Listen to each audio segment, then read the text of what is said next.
Que decir. Bueno, boas tardes a todos. María Ucalor.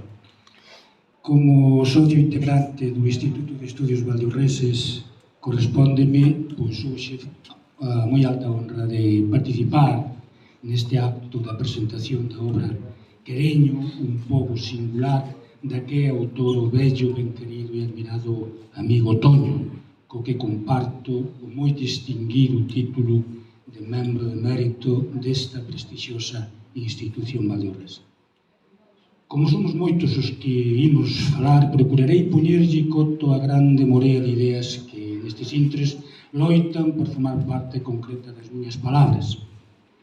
Para comezar, non podía pasar por alto que xa vai para 50 anos que nos coñecemos.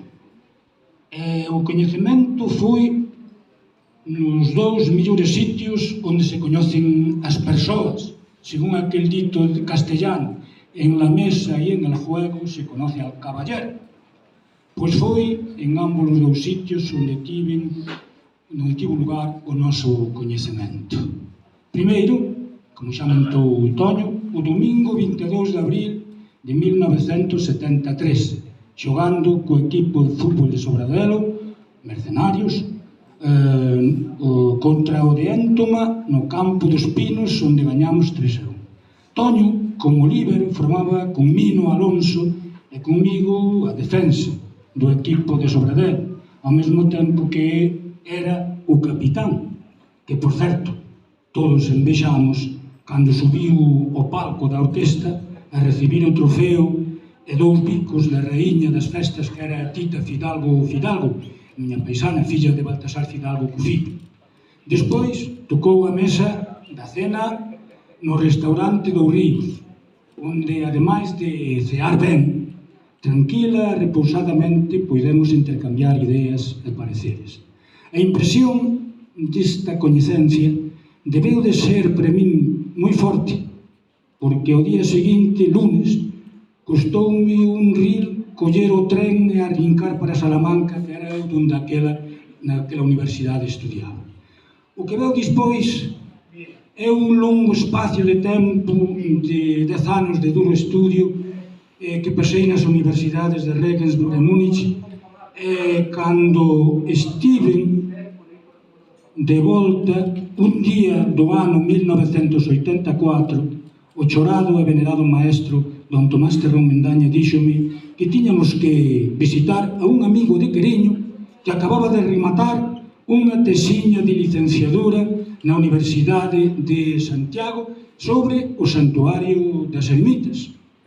Como antigo alumno das Ermitas, xunto con o compañeiro e amigo Suso, pois aceptei a invitación con curiosidade, mas a curiosidade polo descoñecido trocouse na agradable sorpresa da reactivación das vivencias de 10 anos atrás no campo dos Pinos de Éntoma, como se só pasara un par de semanas e malia a nova situación de Toño que eu ainda non coñecía.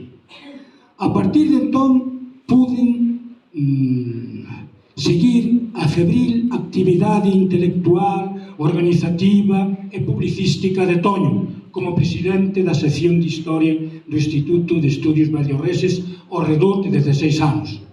Durante este longo espacio de tempo, as súas limitacións físicas foron suplidas por unha capacidade intelectual superior e fora do común, co que organizou charlas, 5 semanas de historia de Valdeorras, manifestos culturais nos medios de comunicación, sen esquecer os rigurosos e documentados estudios históricos sobre o Santuario das Ermitas, o catastro de Ensenada, polo que no ano 1993 recibiu o premio Pedro Tertuliano de Bella, o Concello de Larouco, a Seitura, o Viño, unha guía turística de Petín e a Rúa, a historia do ferrocarril en Valdeorras, Valdeorras na individualidade dos seus innumerables povos e aldeas, etc. etc.